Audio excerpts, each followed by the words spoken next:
بسم اللہ الرحمن الرحیم، اللہ کے نام سے جو رحمان اور رحیم ہے۔ وَلَقَدْ يَسَّرْنَا الْقُرْآنَ لِلذِّكْرِ فَهَلْ مِن مُّدَّكِرٍ۔ ہم نے اس قرآن کو نصیحت کے لیے آسان ذریعہ بنا دیا ہے، پھر کیا ہے کوئی نصیحت قبول کرنے والا؟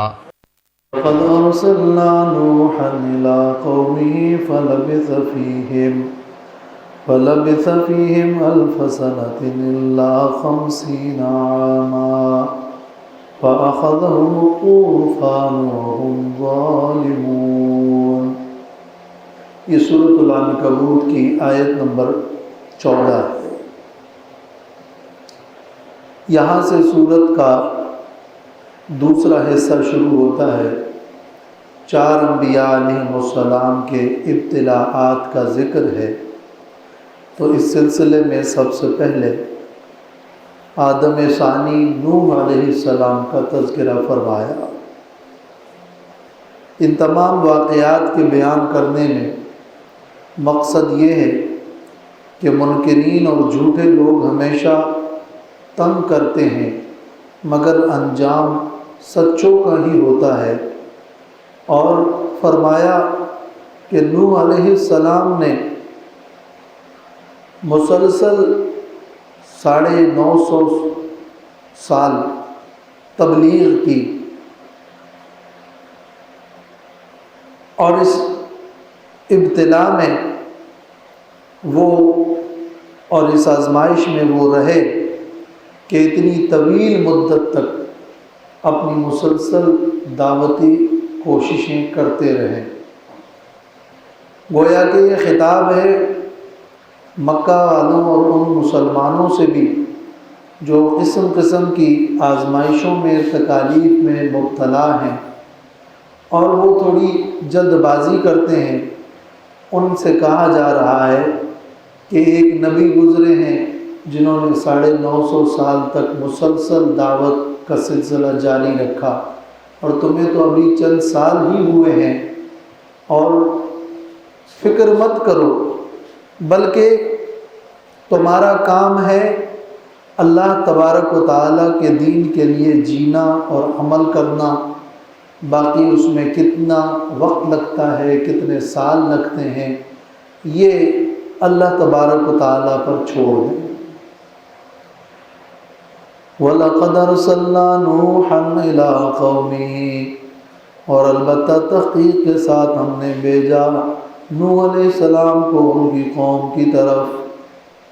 فَلَبِثَ فِيهِمْ 1000 سَنَةٍ، تو وہ ٹھہرے رہے ان میں 1000 سال، إِلَّا 50 عَامًا، مگر 50 سال۔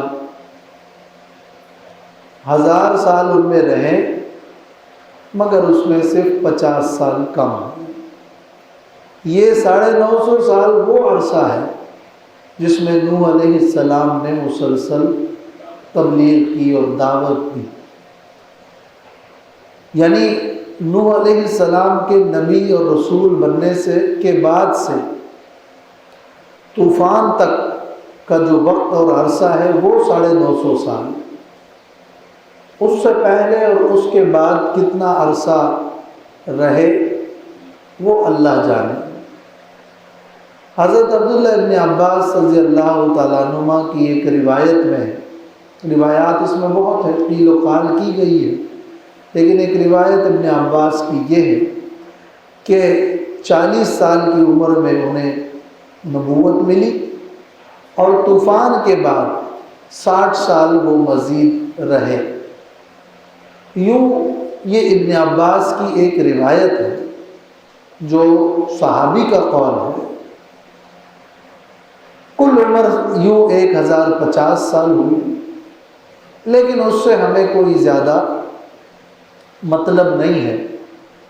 بیان یہ ہو رہا ہے کہ فَلَبِثَ فِيهِمْ 1000 سَنَةٍ إِلَّا 50 عَامًا، رسول بنا کر ہم نے انہیں بھیجا اور وہ اس رسالت کی دعوت دیتے رہے 950 سال۔ اب یہاں انداز بیان یوں اختیار نہیں کیا کہ 950 950 بلکہ یوں کہا کہ 50 کم 1000 سال 50 کم 1000 سال۔ یہ جو انداز بیان ہے یہ چونکہ مقام تسلی ہے، اور مقام تسلی میں جو بڑا عدد ہے اس کو پہلے ذکر کیا اور اس میں سے وہ چھوٹا عدد مائنس کر دیا کہ 950 نہیں، وہ پورے 1000 سال ہے، بس صرف 50 ہی تو کم ہے۔ یہ گویا کہ بتایا جا رہا ہے کہ اتنی طویل مدت تک مسلسل وہ اس سلسلے دعوت کو جاری رکھے ہوئے تھے۔ پھر یہاں ایک لفظ ہے سنت اور ایک لفظ ہے عامن۔ الف سنہ 1000 سال، 50 عامہ 50 سال۔ تو سنہ اور عام ان دونوں میں یہ فرق ہے کہ جن سالوں میں شدت ہوتی ہے، سختیاں ہوتی ہیں، مسائل ہوتے ہیں، اس کے لیے لفظ سنہ، اور جن سالوں میں وسعت ہوتی ہے، فراخی ہوتی ہے، اس کے لیے لفظ عام کا استعمال ہوتا ہے۔ تو 50 سال کم 1000 سال، اس میں یہ اشارہ ہے کہ 50 سال ہی صرف وسعت و فراخی کے تھے، باقی اوقات وہ سنتیں تھے، وہ ایک مشکل دور تھا جن سے نوح علیہ السلام گزرے۔ فَأَخَذَهُمُ الطُّوفَانُ وَهُمْ ظَالِمُونَ، تو پکڑ لیا ان کو طوفان نے، اور حال یہ ہے کہ وہ ظالم تھے۔ یعنی یہ طویل مدت پوری ہونے کے بعد طوفان نے انہیں گھیر لیا، طوفان نے گھیر لیا۔ اس طوفان کے بارے میں ہم پہلے بھی بتا چکے ہیں کہ اس بارے میں مفسرین کی 2 آراء ہیں کہ آیا یہ طوفان پوری روئی زمین اور سطح زمین پر عام تھا، یا کہ وہ اس مخصوص علاقے میں اور اس مخصوص سطح پر ہی یہ طوفان آیا تھا جس میں نوح علیہ السلام اور ان کی قوم کے لوگ آباد تھے۔ تو یہ دونوں نقطہ نظر ہے، اور مفسرین کا ایک بڑا طبقہ یہ کہتا ہے کہ وہ عام تھا پوری دنیا میں، اور ایک بہت بڑا طبقہ وہ بھی ہے جو کہتا ہے کہ یہ مخصوص تھا۔ دونوں طرف دلائل ہے، کچھ تاریخی شواہد ہے، کچھ آیات سے استدلال ہے، یہ کوئی مقصودی بات نہیں ہے، لیکن ایک بہت بڑا عظیم الشان طوفان تھا۔ وَهُمْ ظَالِمُونَ، وہ اپنے ظلم پر باوجود اس طویل مدت کے قائم رہے۔ وَالْحَالُ أَنَّهُمْ مُسْتَمِرُّونَ عَلَى الظُّلْمِ، روح المعانی، حال یہ ہے کہ وہ اپنے ظلم پر اسی طرح برقرار تھے باوجود اتنی طویل مدت کے اور باوجود طوفان کے۔ فَأَنْجَيْنَاهُ وَأَصْحَابَ السَّفِينَةِ وَجَعَلْنَاهَا آيَةً لِلْعَالَمِينَ، ہم نے نجات دی ان کو، وَأَصْحَابَ السَّفِينَةِ، اور کشتی والوں کو، وَجَعَلْنَاهَا، اور بنایا ہم نے اس کو، آیتاً، نصیحت اور عبرت، للعالمین، تمام جہان والوں کے لیے۔ یہ وَجَعَلْنَاهَا، یہ جو ہا ضمیر ہے، اس سے مراد کیا ہے؟ ہم نے اس کو عالمین کے لیے عبرت بنایا۔ ایک قول یہ ہے کہ وَجَعَلْنَاهَا، یہ قصہ، یہ واقعہ اور یہ عقوبت، اس کو ہم نے تمام جہان والوں کے لیے عبرت بنایا۔ اور یہ نمونہ ہے اور یہ نصیحت ہے کہ نہ ماننے والوں کا انجام کیا ہوتا ہے، اور تکالیف اور مشکلات کے ایک طویل دور کے بعد اچھا دور بھی دیکھنے کو ملتا ہے۔ دوسرا قول یہ کہ وجعلناہا سے مراد سفینہ، اس کشتی کو اللہ نے تمام جہان والوں کے لیے عبرت بنایا۔ کشتی کو عبرت بنایا، اس سے بعینی ہی وہی کشتی مراد ہے جو نوح علیہ السلام کی کشتی تھی، اور اس کو عبرت اس معنی میں بنایا کہ وہ کشتی صدیوں تک جودی پہاڑ پر قائم رہی اور لوگوں نے دیکھا اور اس واقعے کو یاد کرتے رہے۔ چنانچہ سورۃ قمر میں اللہ نے فرمایا ہے کہ وَحَمَلْنَاهُ عَلَى ذَاتِ أَلْوَاحٍ وَدُسُرٍ تَجْرِي بِأَعْيُنِنَا جَزَاءً لِمَنْ كُفِرَ وَلَقَدْ تَرَكْنَاهَا آیَةً، ہم نے اس کشتی کو بطور عبرت اور نشانی کے تاریخ کا حصہ بنایا۔ نمبر 3 یہ کہ جعلناہا کا مطلب ہم نے کشتی کو بعینی ہی وہ کشتی نہیں بلکہ کشتی نام کی چیز کو ہم نے عبرت بنایا کہ پانی سے بچاؤ کا یہ طریقہ اسی وقت سے شروع ہوا، اور یوں سطح زمین پر جو پانی کا ایک بڑا حصہ ہے اس میں آمد و رفت اور تجارت اور نقل و حمل ممکن بنی، تو ہم نے اس وقت سے اس کشتی کو نشانی اور عبرت اور نصیحت کا ایک نمونہ بنایا۔ تو جعلناہا میں یہ ہا ضمیر سفینہ کی طرف راجع ہے، لیکن جب اس کی طرف ضمیر راجع ہوئی تو پھر عمومی معنوں میں کشتی ہے، اور یہ عربیت میں ہوتا ہے کہ کبھی ایک چیز کا ذکر ہوتا ہے اور جب اس کی طرف ضمیر راجع ہوتی ہے تو پھر عمومی معنی ہوتا ہے۔ تو یہاں وجعلناہا میں گویا کہ پوری نوعیت کشتی کی بیان ہو رہی ہے کہ اس کو عبرت بنایا، اور اس کی تائید سورۃ یاسین کی اس آیت سے ہوتی ہے کہ وآیۃ لہم انا حملنا ذریتہم فی الفلک المشحون وخلقنا لہم من مثلہ ما یرکبون، ہم نے بڑی کشتی کو ان کی ذریت کے لیے نمونہ بنایا۔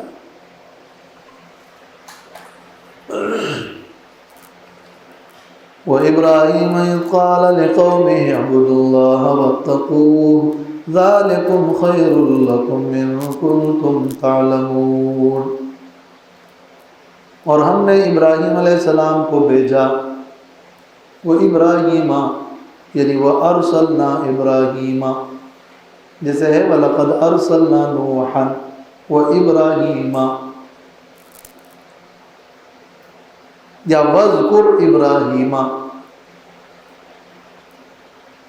اِذْ قَالَ لِقَوْمِهِ، جب کہا انہوں نے اپنی قوم سے اعبدوا اللہ، اللہ کی عبادت کرو، واتقوہ، اور اللہ سے ڈرو، ذَلِكُمْ خَيْرٌ لَكُمْ إِن كُنتُمْ تَعْلَمُونَ، یہ تمہارے لیے بہتر ہے اگر تم جانتے ہو۔ ابراہیم علیہ السلام پر قسم قسم کی آزمائشیں آئی، وَإِذِ ابْتَلَىٰ إِبْرَاهِيمَ رَبُّهُ بِكَلِمَاتٍ فَأَتَمَّهُنَّ، تو نوح علیہ السلام کی آزمائش کا تعلق تو طویل مدت سے ہے، تاخیر سے ہے، وقت سے ہے، زمانے سے ہے، جہد مسلسل سے ہے۔ ابراہیم علیہ السلام کی آزمائش ایک دوسری قسم کی آزمائش کہ اپنے خاندان کے لوگ، اپنی قوم کے لوگ مخالف بنے، حتیٰ کہ اذیتیں دینے لگے، قتل کے منصوبے بنانے لگے، مگر اللہ نے انہیں نجات دی۔ تو یہاں بھی ان کا ذکر بھی ابتلاء اور آزمائش کے سلسلے میں ہو رہا ہے۔ ابراہیم علیہ السلام کی دعوت کے دو بڑے نقطے کیا تھے؟ اعبدوا اللہ واتقوا، عبادت اور تقوی۔ انبیاء علیہ السلام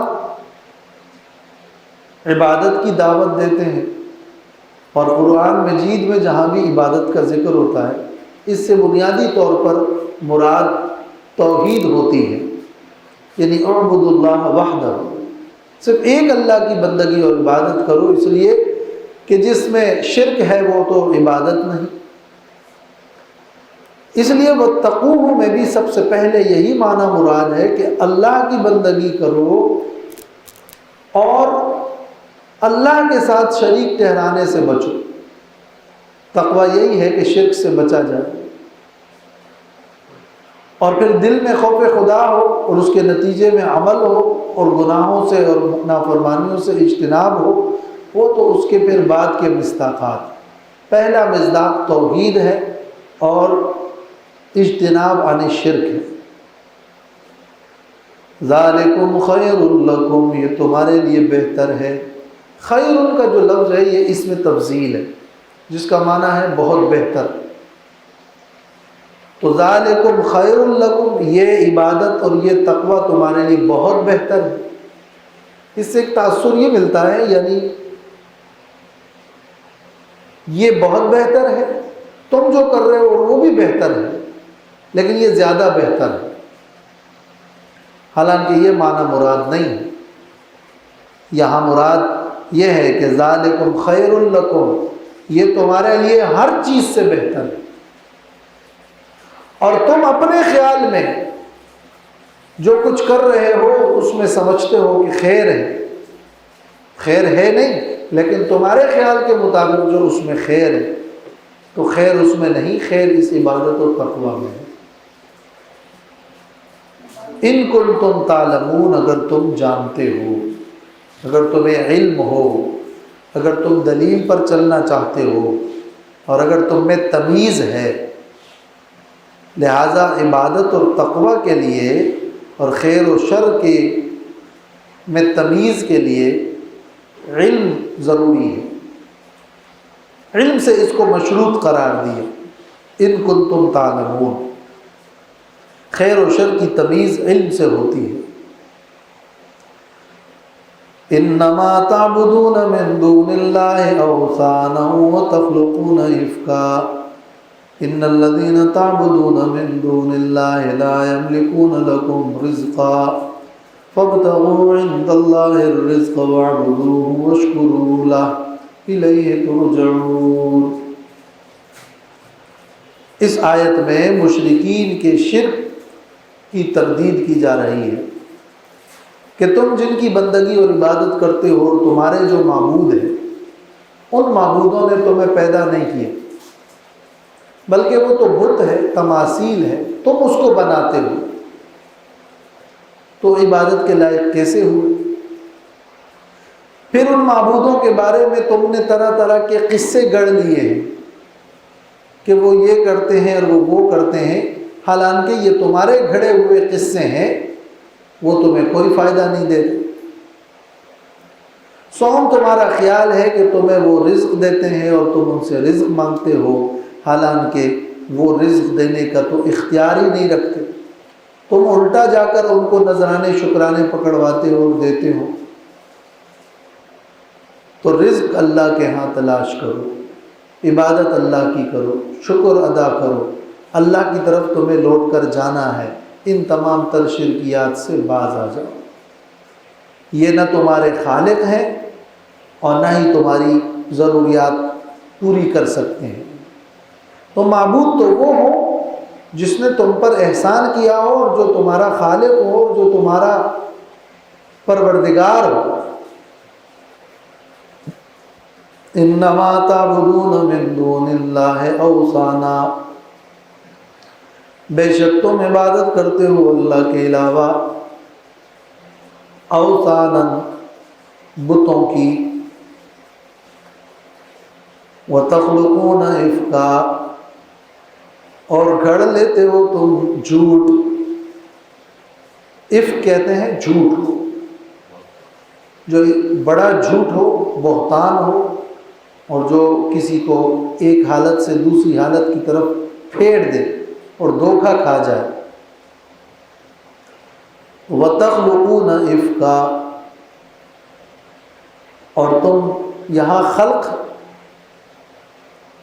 تخلقون کا معنی گھڑ لینا، تم جھوٹ گھڑ لیتے ہو، یہ جو تم بت بنا رہے ہو یہ در حقیقت تم جھوٹ بنا رہے ہو، یا ان بتوں کے حوالے سے تم جھوٹے قصے بنا رہے ہو، اور جو تم بولتے ہو وہ جھوٹ ہے۔ تو وَتَخْلُقُونَ إِفْكًا کے اندر ایک یہ کہ بعینی ہی جو بت تم بنا رہے ہو وہ جھوٹ ہے، معبود نہیں ہے، معبود نہیں ہے، یا تم ان معبودوں کے لیے جھوٹے قصے اور کہانیاں بنا رہے ہو، اور یا تم جو عمل کرتے ہو اس عمل کا انجام جھوٹ ہے۔ اس جملے کی عربیت کے اعتبار سے یہ تمام تر معانی ممکن ہے اور مطلب واضح ہے کہ تمہاری کہانیاں اور تمہارے معبود یہ جھوٹے معبود ہیں، سچے نہیں ہیں، کہانیاں جھوٹی ہے، سچی نہیں ہے۔ اس آیت میں ایک لفظ استعمال ہوا ہے اوثانہ، جو وثن کی جمع ہے، وثن۔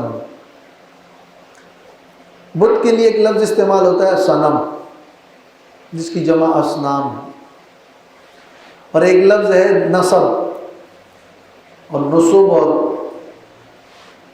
انصاب، اور یہ لفظ ہے وثن اور اوثان۔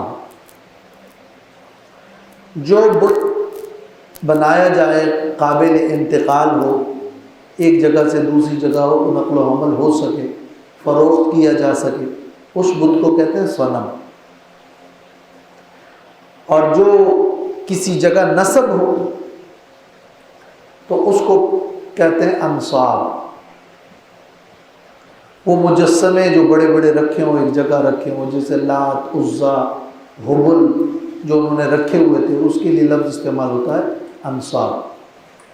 جو وثن کا لفظ ہے اس کا تعلق زیادہ تر تو مقامات سے ہوتا ہے، چاہے وہاں کوئی بت رکھا ہو یا نہ رکھا ہو یا کوئی اور چیز ہو، لیکن وہ بنیادی طور پر ہوتے ہیں آستانے، جہاں قبر ہو، یہاں بت ہو، یا جہاں کوئی اور ایسی چیز ہو جس کے بارے میں یہ عقیدہ ہو کہ وہاں خدائی صفات ہے، چاہے وہ کوئی درخت ہو یا وہ کوئی دریا گنگا ہو، جن کے بارے میں یہ خیال ہو کہ وہاں وہ ایک مرکز ہے، وہ ایک مقام ہے، اس کی بندگی اور عبادت کی جائے، اور وہ ایک آستانہ ہو۔ اس لیے نبی صلی اللہ علیہ وسلم نے فرمایا تھا، دعا تھی کہ اللہم لا تجعل قبری وثنا، اے اللہ میری قبر کو وثن نہ بنا۔ وثن نہ بنا کا مطلب بت نہ بنا، یعنی اس کو ایک ایسا آستانہ نہ بنا کہ وثناً یعبد، وہ ایسا آستانہ ہو کہ لوگ وہاں بندگی اور عبادت شروع کریں۔ تو انما تعبدون من دون اللہ اوثانا، تم جن کی بندگی اور عبادت کرتے ہو وہ اوثان ہیں، وہ تم نے اپنی طرف سے وہ آستانے بنائے ہیں، اور یہاں مقصد بنیادی طور پر یہ ہے کہ وہ تمہارے گھڑے ہوئے اور بنائی ہوئی چیزیں، وہ تمہارے خالق نہیں ہیں، تم خالق ہو ان کے بھی، اور ان کے جھوٹ کے لیے بھی تم خالق بن رہے ہو، تم وہ گھڑ لیتے ہو، وہ تمہارے خالق تو نہیں ہے جو تم ان کی بندگی کر رہے ہو۔ ان الذين تعبدون من دون الله لا يملكون لكم رزقا، بے شک وہ جن کی تم عبادت کرتے ہو اللہ کے علاوہ، وہ اختیار نہیں رکھتے تمہارے لیے رزق کا۔ معبود تو وہ ہو کہ جو تمہیں پھر پال سکے، روزی دے سکے، ابتدا سے انتہا تک پہنچا سکے، وہ تمہارا رب ہو، تربیت کرے۔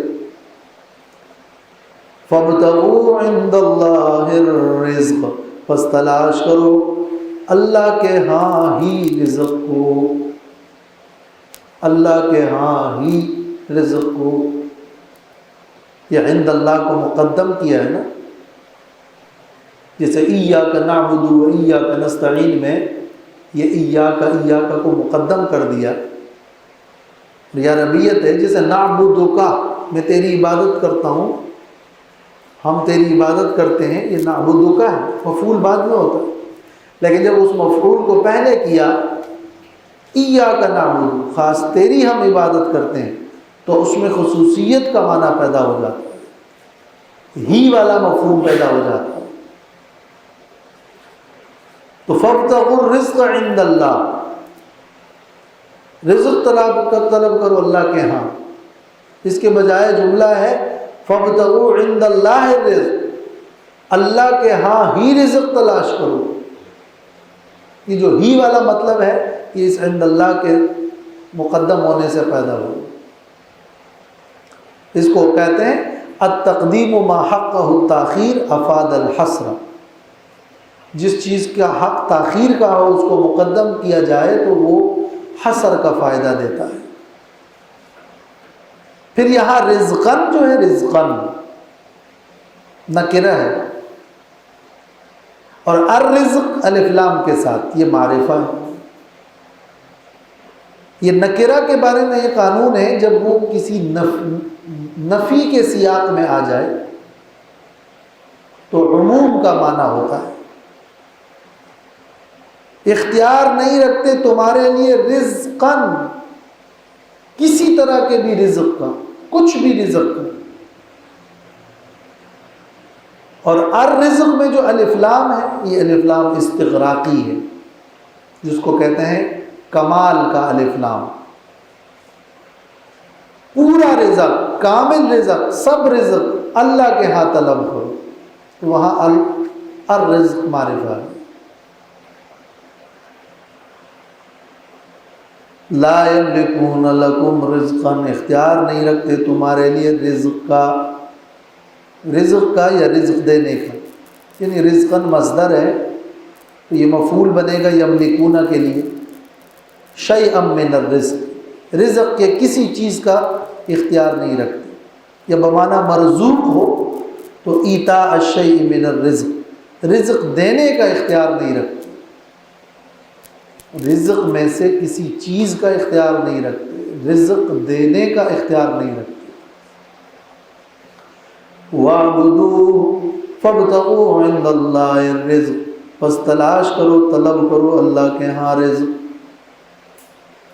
رزق طلب کرنے کا حکم ہے نا، فَابْتَغُوا عِندَ اللَّهِ الرِّزْقَ، تو یہ رزق حلال طلب کرنا یہ مطلوب ہے، اس کا امر ہے۔ وَاعْبُدُوهُ وَاشْكُرُوا لَهُ، اور عبادت کرو صلی اللہ کی اور شکر کرو صلی اللہ کا۔ رزق طلب تو کرو لیکن عبادت ضائع نہ ہو اور شکر ہو، یہ دو باتیں ساتھ ہو۔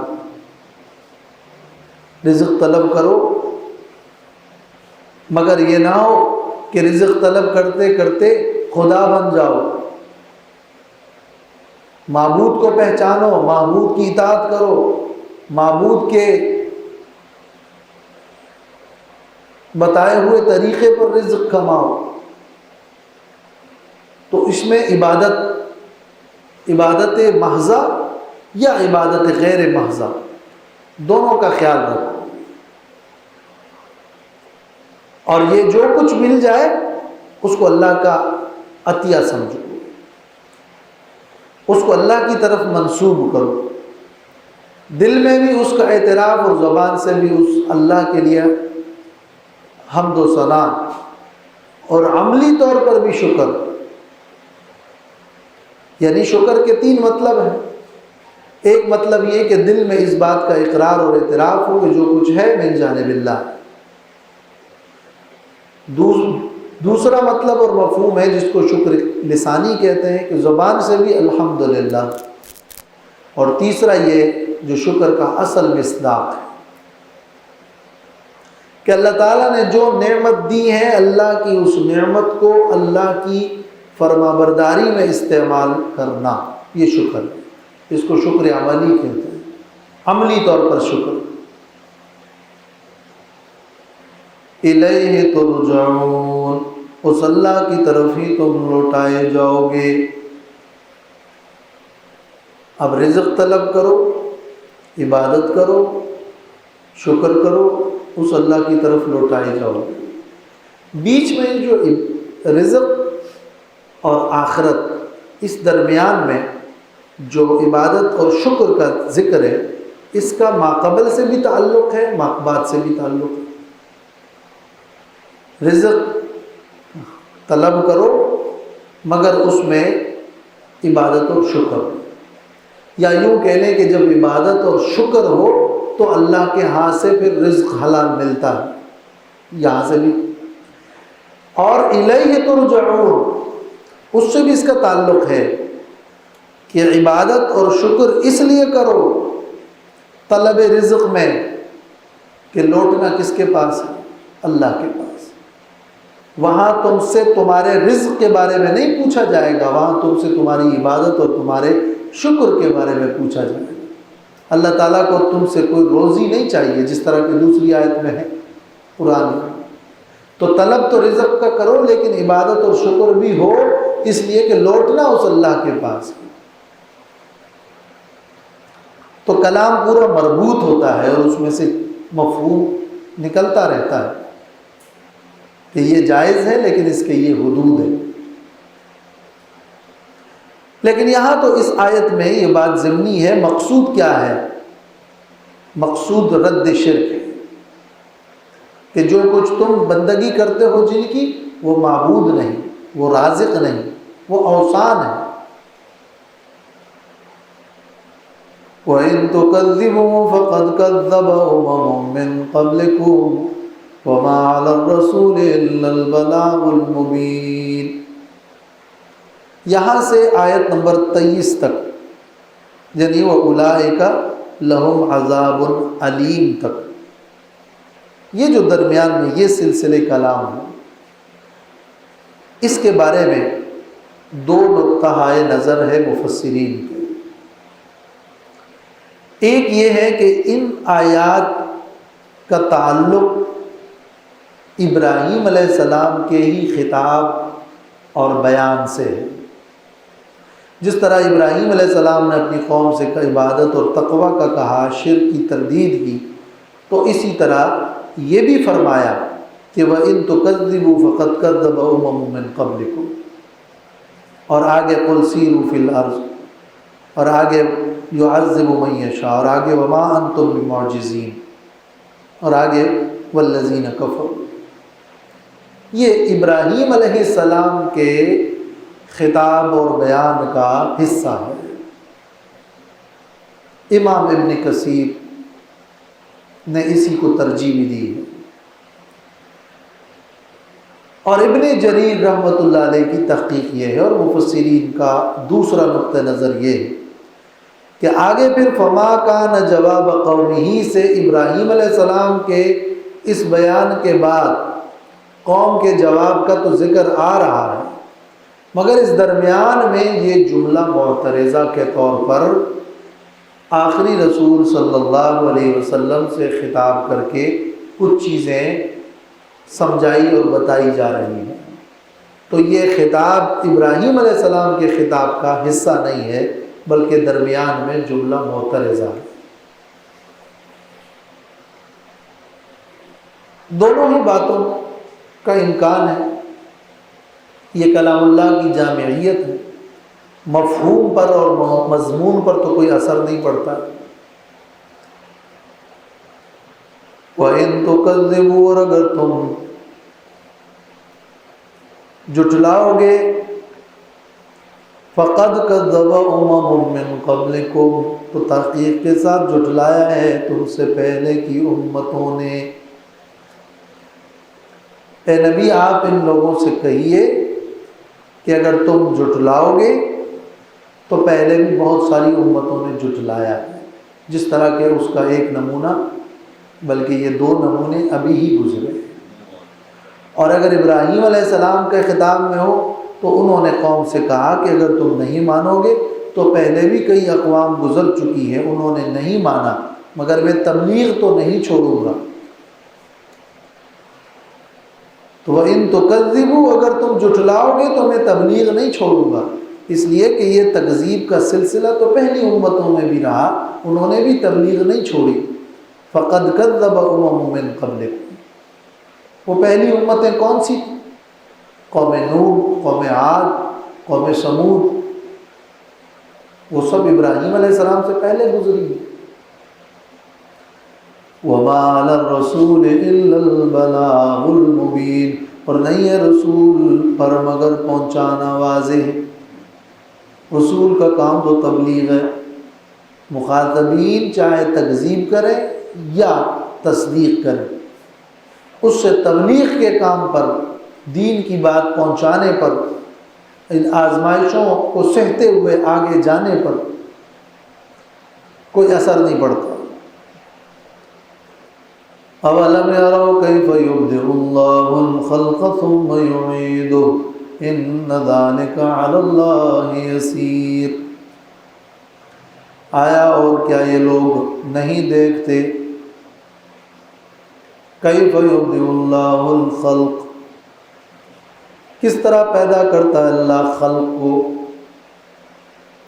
کس طرح پہلی بار پیدا کرتا ہے اللہ خلق کو، ثم یعیدہ، پھر اللہ دوبارہ خلق کو دہرائے گا، پھر وہ دوبارہ اس مخلوق کو پیدا کرے گا۔ ان ذالک علی اللہ یسیر، بے شک یہ دوبارہ لوٹانا، بلکہ یہ پہلی بار پیدا کرنا بھی اللہ پر آسان ہے۔ تو یہ اولم یرو حمزہ اور واو کے درمیان، انی علم ینظروا ولم یعلموا، کیا وہ نہیں دیکھتے اور نہیں جانتے؟ یہ بات ان کے علم اور مشاہدے میں نہیں ہے۔ کن کے؟ یہ یرو کی ضمیر کن کی طرف راجع ہے؟ امم، پہلے گزر گیا نا، امم کذب امم من قبل۔ یہ لوگ تکذیب کیسے کرتے ہیں؟ کیا انہوں نے نہیں دیکھا؟ کیا وہ نہیں دیکھتے جو وہ تکذیب کر رہے ہیں؟ یہاں پر ایک مفہوم خود بخود آ رہا ہے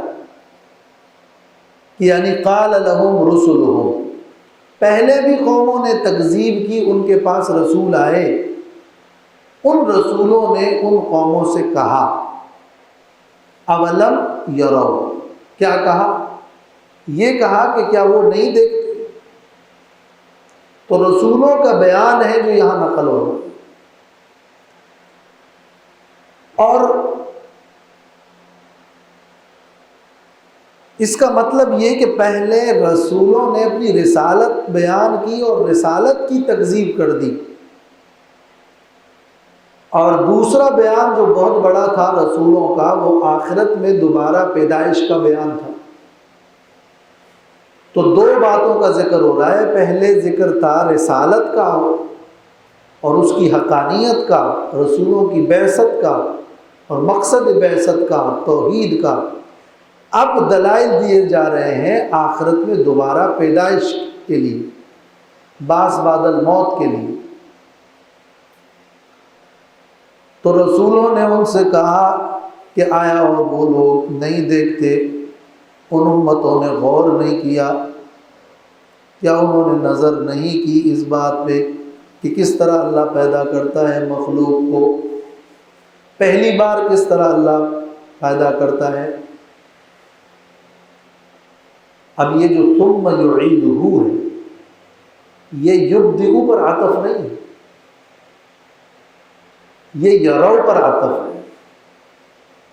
یعنی دیکھنے میں کیا انہوں نے مشاہدہ نہیں کیا مخلوق کی پہلی بار پیدائش کا؟ دوبارہ پیدائش تو ابھی ہوئی نہیں نا، اس کا تو مشاہدہ نہیں ہے کہ یوں کہا جائے کہ کیا انہوں نے نہیں دیکھا پہلی بار پیدائش کو اور پھر دوبارہ انہیں پیدا کیا جائے گا، تو دوبارہ پیدا کیے جانے کا تو مشاہدہ نہیں ہوا۔ یہ ثم یعیدہ جو ہے یہ علم یرو اولم یرو پر عطف، کیا انہوں نے نہیں دیکھا کہ مخلوق کو اللہ نے پہلی بار کیسے پیدا کیا؟ یہ بات ختم ہو گئی۔ پھر اللہ اس مخلوق کو دوبارہ پیدا کرے گا، تو وہ اسی سے سمجھ لے، پہلی پیدائش پر قیاس کر لیں کہ اگر وہ نہیں سمجھ رہے کہ دوبارہ پیدائش کیسے ہوگی تو پہلی پیدائش پر غور کر لیں، وہ تو وہ جانتے ہیں، وہ تو ان کے مشاہدے میں ہیں، ان سے تو وہ واقف ہیں۔ ان ذالک علی اللہ یسیر۔ اور اگر سوال اور اشکال یہ ہے کہ یہ مشکل ہے تو مشکل ہے، لیکن تمہارے لیے مشکل ہوگا، اللہ کے لیے تو نہیں، اللہ پر آسان۔ قل سیروا فی الارض فانظروا کیف بدأ الخلق، کہہ دیجئے چلو پھرو زمین میں، پس غور کرو، دیکھو۔ پہلے تو انسان کی پیدائش اور انفسی دلیل تھی، اب زمین میں چل پل کر باقی مخلوق اور آفاق میں غور کرو، اس کو دیکھو۔ کیف بدأ الخلق، کہ کس طرح پہلی بار پیدا کیا ہے اللہ نے مخلوق کو۔ یہاں بدأ ہے، یبدئ نہیں ہے، بدأ۔ وہ گویا کہ ماضی میں جو کچھ ہوا ہے اس صورت ماضیہ کو یاد کرو، اس کا استحضار کرو۔ کیسے پیدا کیا پہلی بار اللہ نے مخلوق کو؟ ثم اللہ ينشئ النشأة الآخرہ، پھر اللہ پیدا کرے گا دوسری پیدائش، پھر اللہ اٹھائے گا دوسری بار اٹھانا۔ ان اللہ علی کل شیء قدیر، بے شک اللہ ہر چیز پر ہے قدرت والا۔ یعذب من یشاء ویرحم من یشاء، عذاب دیتا ہے جس کو چاہتا ہے اور رحم کرتا ہے جس پر چاہتا ہے۔ وہ ہر چیز پر قادر ہے، اس کا اختیار ہے، جس کو چاہے سزا دے، جس کو چاہے رحم کرے۔ چونکہ منکرین کا ذکر اور کافروں کا ذکر پہلے ہوا تو یعذب، عذاب کا ذکر بھی پہلے ہوا۔ یعذب من یشاء، من یشاء کو دوہرا دیا دو بار، اشارہ اس طرف ہے کہ اصل میں اللہ کی مشیت بیان ہو رہی ہے کہ اس اللہ پر کوئی جبر نہیں، وہ مختار ہے۔ وَإِلَيْهِ تُقْلَبُونَ، اور اس اللہ کی طرف ہی تم پلٹو گے۔ پہلے ترجعون تھا نا، اب لفظ بدل کے تقلبون۔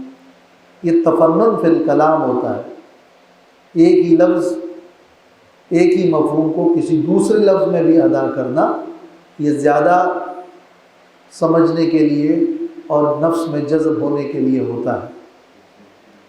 لیکن اس تقلبون اور ترجعون میں ایک فرق بھی ہے۔ تقلبون کہتے ہیں ایسے لوٹانا، ایسی حالت کی طرف لوٹنا جو پہلی حالت سے مختلف ہے۔ ایک چیز ایک طرح ہو اور پلٹ جائے، اس کی حالت بدل جائے، تو پھر وہ قلب شے ہے، وہ تقلبون ہے۔ تو وَإِلَيْهِ تُقْلَبُونَ، تم اس اللہ کی طرف ہی لوٹائے جاؤ گے، ایک حال سے دوسرے حال میں چلے جاؤ گے۔ وَمَا أَنْتُمْ بِمُعْجِزِينَ فِي الْأَرْضِ وَلَا فِي السَّمَاءِ وَمَا لَكُمْ مِنْ دُونِ اللَّهِ مِنْ وَلِيٍّ وَلَا نَصِيرٍ، اور نہیں ہو تم عاجز کرنے والے اللہ کو زمین میں اور نہ آسمان میں۔ وَمَا لَكُمْ مِنْ دُونِ اللَّهِ، اور نہیں ہوگا تمہارے لیے اللہ کے علاوہ مِنْ وَلِيٍّ وَلَا نَصِيرٍ، کوئی حمایتی اور نہ کوئی مددگار۔ نہ تو تم خود اتنی طاقت رکھتے ہو کہ اللہ کو عاجز کر دو، نہ کوئی اور مددگار ہوگا، دونوں کو رد کر دیا۔ اس لیے کہ انسان سب سے بڑی ٹھوکر اسی وجہ سے کھاتا ہے کہ وہ سمجھتا ہے کہ میری ایک قوت ہے، طاقت ہے، سپورٹ ہے، لہٰذا مجھے میرا کوئی کچھ نہیں بگاڑ سکتا۔ جب اسے یہ بتایا جائے کہ تم کچھ نہیں اور کچھ نہیں کر سکتے ہو تو وہ سمجھ جاتا ہے اور ڈر جاتا ہے۔ تو یہ وہ مضمون ہے۔ اور اس مضمون کو عام کرنے کے لیے فرمایا کہ تم زمین میں اور آسمان میں کہیں بھی اللہ کو عاجز نہیں کرتے، تم کچھ بھی کر لو، کہیں بھی چلے جاؤ، ورنہ آسمان میں تو ان کی طاقت و قوت ویسے ہی نہیں، پھر بلا فی السما کو رد کیوں کیا جا رہا ہے؟ یا تو یہ کہ اس میں تب مخلوق کو شامل کر دو تو تم اللہ کو عاجز نہیں کر سکتے ہو، چاہے تم انسان ہو یا تم جن ہو یا تم فرشتے ہو، تو نہ زمین میں اور نہ آسمان۔ تو اس عموم میں جب کہ مخاطبین عام ہوں گے تو پھر اس عموم میں آسمان بھی، بلکہ اس آیت کا وہ کی تشریح اور اس کی نظیر مفسرین فرماتے ہیں وہ ہے جو اللہ تعالیٰ نے سورۃ الرحمن میں فرمایا، یا معشر الجن والانس ان استطعتم ان تنفذوا من اقطار السماوات والارض فانفذوا لا تنفذون الا بسلطان۔ اے جن و انس کی جماعت، اگر تمہاری طاقت ہے کہ زمین و آسمان کے کناروں سے نکل جاؤ تو نکل جاؤ، لیکن تم نہیں نکل سکتے، کہیں بھی چلے جاؤ۔ یہ آسمان کی ایک سمجھ لیں کہ ایک ٹھوکرا رکھا ہوا ہے اوپر، کوئی کہیں بھی بھاگنا چاہے جاؤ، کہیں بھی جانا چلے جاؤ، جیسے کسی پرندے کو گھیرنے کے لیے یوں ایک ٹھوکرا اوپر رکھ دیا جائے، ایسا ہی آسمان کو رکھ دیا ہے اوپر، ہر طرف سے بس آسمان، جاؤ کہیں بھی جاؤ، آسمان کے اطراف اور حدود سے تم نکل نہیں سکتے، اتنا وسیع عالم ہے، لیکن اس میں تم کہیں بھی چلے جاؤ، لا تنفذون الا بسلطان۔ گویا تم گھیرے میں ہو، ولا فی السما، لا فی الارض ولا فی السما کے اندر کیا مطلب ہوا کہ تم عاجز اللہ کو نہیں کر سکتے ہو، تم پھنس چکے ہو، تم ایک پنجرے میں ہو، تم بند ہو، اور جس کے حدود زمین و آسمان ہیں اور اس سے باہر تم نکل نہیں سکتے۔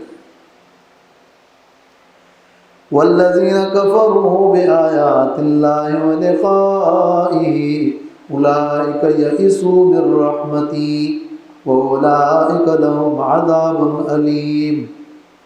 اور وہ لوگ جنہوں نے کفر کیا بِآیَاتِ اللَّهِ، اللہ کی آیتوں کا، وَلِقَائِهِ اور اللہ کی ملاقات کا انکار کیا۔ اب وہ دو باتیں ہو گئی ہیں۔ پہلے سلسلے کلام کیا تھا؟ توحید اور رسالت سے انکار کیا، نمبر ایک۔ بعض بعد الموت اور اللہ کی ملاقات سے انکار کیا، نمبر دو۔ تو وہ لوگ جنہوں نے انکار کیا بآیات اللہ، اللہ کی آیات سے، اور وہ منکرین توحید بن گئے، ولقائہ اور اللہ کی ملاقات سے، یعنی منکرین بعض بعد الموت بن گئے، اولئک یئسوا من رحمتی، یہ وہ لوگ ہیں کہ جو مایوس ہو چکے ہیں میری رحمت سے، یعنی جنت سے محروم ہے۔ اولئک لہم عذاب علیم، اور ان کے لیے، اور یہ وہ لوگ ہیں کہ ان کے لیے عذاب ہے دردناک، یعنی جہنم میں دخول ہے۔ اب آیت میں چار باتیں ہو گئی، جنہوں نے انکار کیا بآیات اللہ توحید سے، ولقائہ آخرت سے، تو ان کے لیے دو سزائیں ہیں، میری رحمت سے مایوس، جنت نہیں ملے گی، اور عذاب علیم میں جہنم میں داخل ہوں گے۔ تو دو قصور اور دو قسم کی جزائیں۔ یہ جو یئسو ہے، بلکہ پہلے لے لیں بآیات اللہ، اللہ کی آیتوں کا انکار کیا۔ آیات کا اطلاق آیات تکوینیہ پر بھی ہوتا ہے اور آیات تنزیلیہ پر بھی ہوتا ہے۔ جو آیات اللہ تعالیٰ نے اتاری ہیں اور نازل کی ہیں وہ بھی آیات ہیں، اور جو کائنات میں موجود پھیلی ہوئی نشانیاں ہیں وہ بھی آیات ہیں۔ لقائہ یہ آیات میں شامل تھا، اس لیے کہ آیات اللہ کی ملاقات اور بعض بعد الموت پر ناطق ہے، آیات میں یہ بیان ملتا ہے، لیکن اس کا ذکر بالخصوص ہوا کہ یہ ایک بہت بڑا عقیدہ ہے کہ میری رحمت خاصہ سے محروم ہے۔ اب رحمت سے محروم ہے، کون لوگ محروم ہیں؟ کافر محروم ہے، یئسو مایوس ہے، کافر مایوس ہے میری رحمت سے۔ مایوس تو وہ ہو نا جن کو کوئی امید ہو، جب امید ہوتی ہے تو پھر مایوس ہو جاتا ہے، امید تھی اب نہیں، تو یہ مایوس، اور یہاں ماضی کا لفظ ہے یئسو، اصل میں یئسو من رحمتی کا معنی ہے یئسونا من رحمتی، قیامت کے دن یہ کافر لوگ میری رحمت سے، میری رحمت خاصہ سے محروم ہوں گے، وہاں ان کو میری وہ رحمت خاصہ نہیں ملے گی۔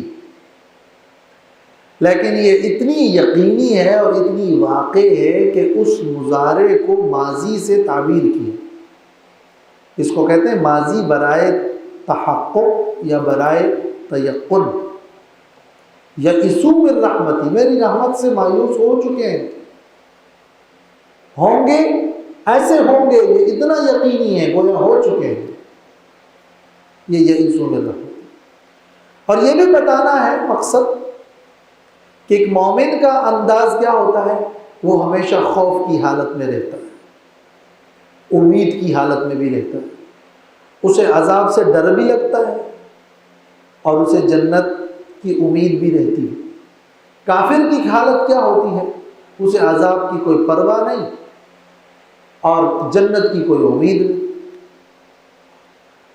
تو مومن کی حالت تو یہ ہے کہ وہ خوف اور رجا کے درمیان ہے، مگر یہ وہ لوگ ہیں کہ جو میری رحمت سے مایوس ہیں اور ان کے لیے عذاب علیم ہے، ان کے اندر کوئی خوف کی کیفیت نہیں، کوئی رجا کی کیفیت نہیں۔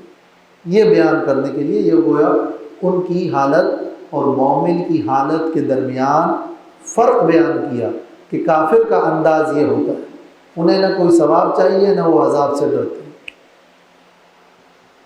پھر اس آیت میں رحمت کے ذکر کرتے ہوئے اللہ نے اس کو اپنی طرف منسوب کیا، من رحمتی، میری رحمت سے۔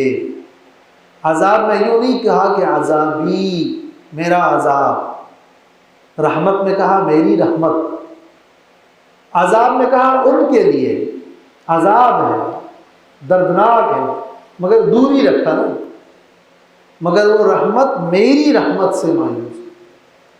تو یہ ان کی مزید برائی ہے کہ میری رحمت خاصہ اس سے محروم، اور اس میں اشارہ ہے کہ اللہ تعالیٰ کی رحمت اللہ کے غضب پر غالب ہے، اور رحمت نے غضب پر سبقت کیا ہوا ہے۔ باقی یہ اولئکا اور لہم اور علیم، یہ سب اس عذاب کی ہولناکی پر دلیل واضح ہے۔ آگے فما کان جواب قومہ سے پھر ابراہیم علیہ السلام کی قوم کا جواب وہ ذکر ہوگا۔ وآخر